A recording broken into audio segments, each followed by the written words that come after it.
Hi guys, this is Lost Furukawa and welcome back again to another Baguio video. And for today's video guys, pupunta tayo ngayon sa Good Taste. Guys, pagod na talaga ako maglakad kanina pa dito sa Baguio City. And also, baka mapagod tayo sobra talaga. Kaya, ang inisip ko is mag-book na lang ng Grab. Since mura lang din naman yung Grab taxi dito. So, ang sistema pala nila, kapag nag-book kayo ng Grab, syempre may Grab fee. Pero kapag hindi kayo nag-book sa Grab, tapos kinausap nyo lang yung taxi driver, ang gagamitin nyo lang is yung metro mismo. So nakakatuwa kasi hindi sila nag-take advantage sa mga pasahero. So hindi kagaya sa Manila, di ba? Parang mas malaki yung dagdag talaga kapag alam nilang turista ka. Pero bago pala natin ituloy itong vlog na to guys, subscribe muna kayo sa channel ko. Tulungan nyo naman ako ma-reach ang 10k subscribers para makapag-giveaway na tayo ng GoPro Hero camera. And sa mga bago sa channel ko, ako nga pala isang travel vlogger and gumagawa ako ng mga travel guides, local or international. Kaya sa mga hindi pa nakaka-subscribe, subscribe na. So ngayon waiting na lang ako sa Grab and nakapag-book na rin ako. So umuulan na naman guys dito sa Baguio City. Ayan, basa na naman yung daan. So better talaga na mag-Grab na lang kaysa maglakad-lakad. Grabe. Sobrang pagod ko talaga kakalakad sa Session Road and napakaraming tao talaga kanina sa Session Road. Buti na lang guys, may mga other options na hindi lang paglalakad na lang, and also may jeep din naman dito guys, kaso nga lang medyo hassle na for me para tuklasin ko paano yung commute gamit yung jeep. So Grab talaga is the best option.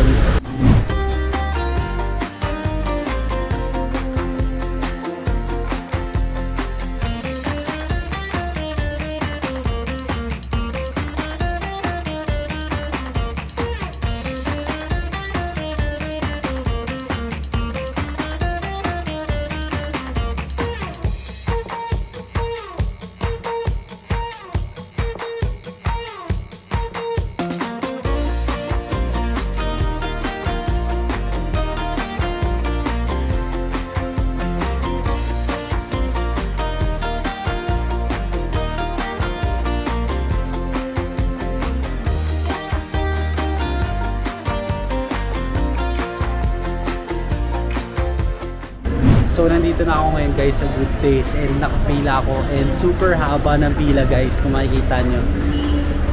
Grabe. So nandun yung entrance guys sa may bandang kaliwa pa. So grabe, sobrang daming gusto matikman yung Good Taste talaga. And gusto kumain dito and mag-dinner. Since ako gutom na rin. Dito na rin tayo magdi-dinner sa Good Taste. And ang lakas guys ng ulan. Ayan oh. Sobrang hirap talaga ngayon. Ayan.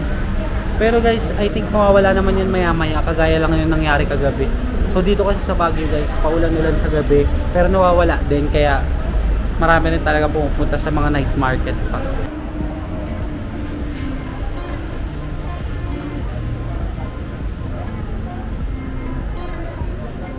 Good Taste customers parking only. Limit for 2 hours. So ang sabi naman ng friend ko guys is mabilis lang naman daw yung pag-usad ng pila dito since 5 floors naman sila and hindi naman ganun ka-hassle dito pumila kasi medyo malamig, kahit yung rain dito malamig talaga guys sa Baguio. Wow, mamimiss ko talaga tong Baguio guys kapag umuwi na tayo sa Manila.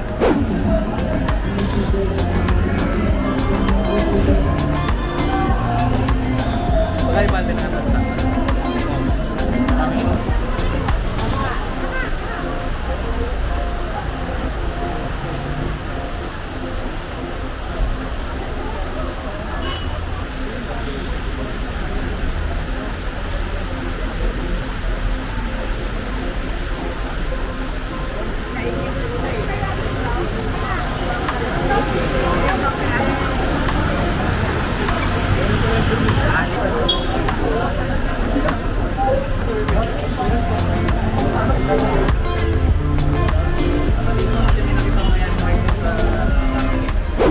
Finally makakapasok na rin ako guys sa Good Taste.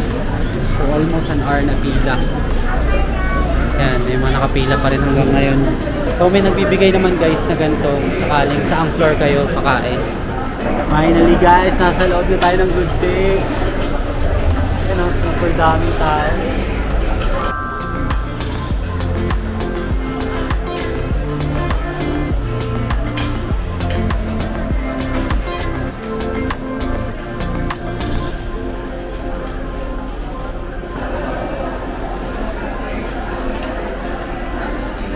ito pala yung kanilang menu. So start tayo dito sa almusal menu. Kayo na lang bahala magbasa guys kasi medyo marami tong menu nila. Ayan o. Tsaka medyo mataas din yung lightings. Yan, so yan yung almusal. Tapos dito may mga breads din sila. Ayan. So kayo na bahala pumili kung anong gusto nyo dito. Tapos check na rin kayo sa internet guys kung ano gusto nyo orderin sa Good Taste para hindi na kayo ma-hassle dito. So meron din sila ditong tinatawag na fast moving items, mga family style. Yan yung best seller nilang buttered chicken, garlic buttered chicken, Shanghai lumpia. Pang maramihan na to guys. Ayan. May bihon din sila dito, bulalo, sinigang na baboy, tsaka itong best seller na bird's nest soup.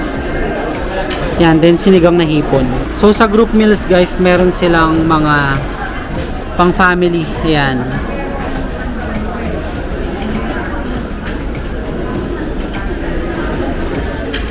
Yan, para magkaroon na kayo of options guys once na pumunta kayo doon sa Good Taste. So ito yung mga combo meals nila na good for solo or couple.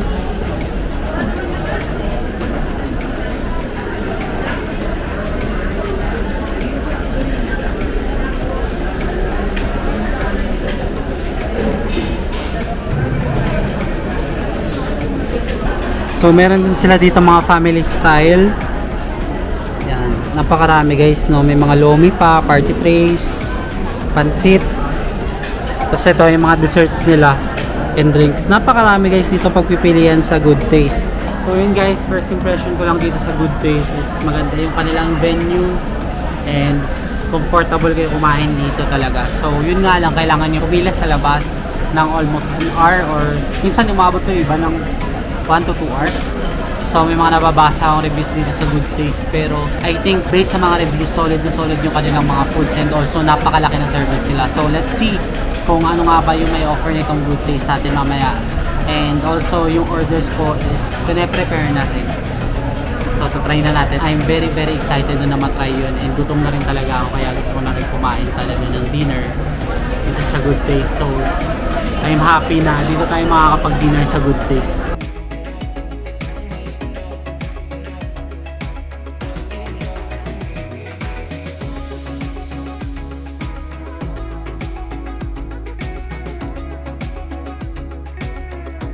So let's try na guys yung foods na i-offer ng Good Taste. Gusto ko talaga matikman tong bird's nest soup nila yan.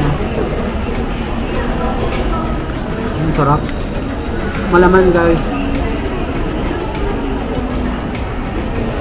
Tapos ito may itlog na pugo. Ayan.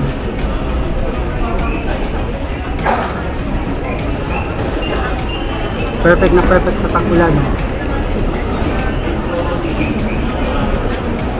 Tapos ano to guys, so tingnan nyo. Para siyang dumpling. Dahil ayaw niya magpasama. Ayan na, para siyang dumpling.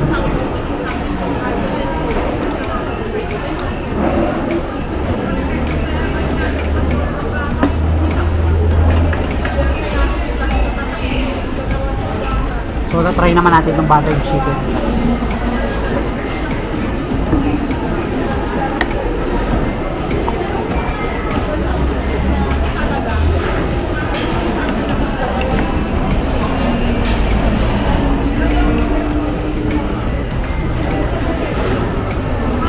Nakakatuwa, ang sarap guys.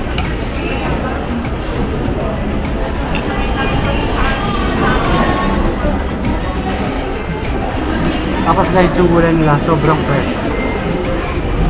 Kaya malasa talaga yung gulay. Import nila to from the northern side of Benguet siguro. Or dito lang mismo sa Baguio City. Malasa yung buttered chicken nila guys, and hindi manghang.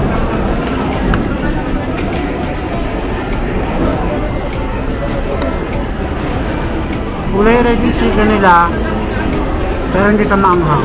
Akala ko nga buffalo yung dumating, pero garlic butter dito.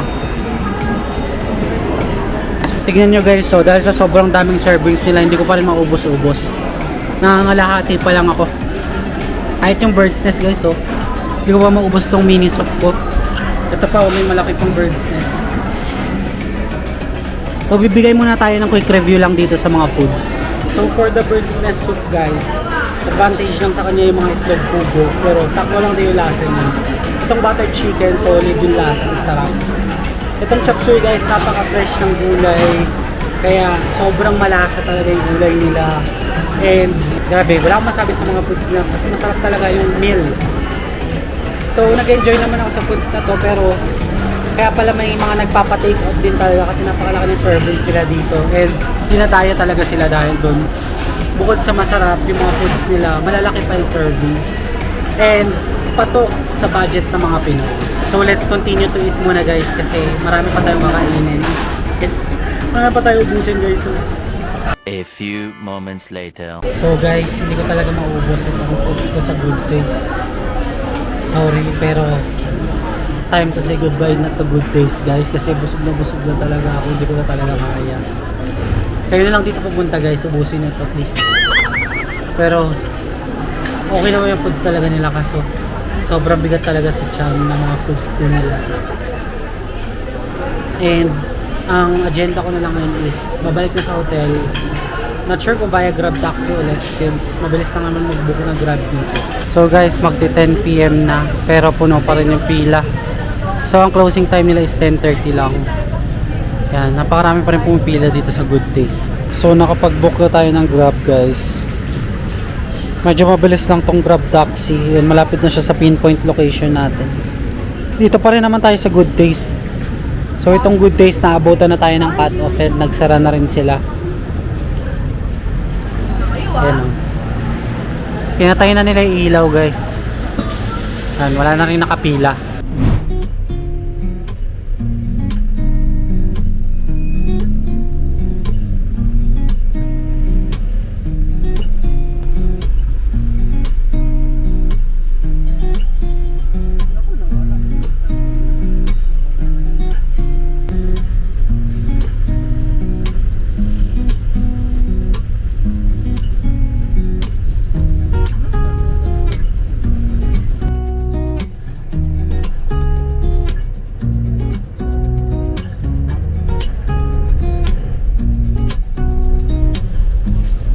So finally guys, binaba na tayo ng Grab natin dito sa Hotel 45.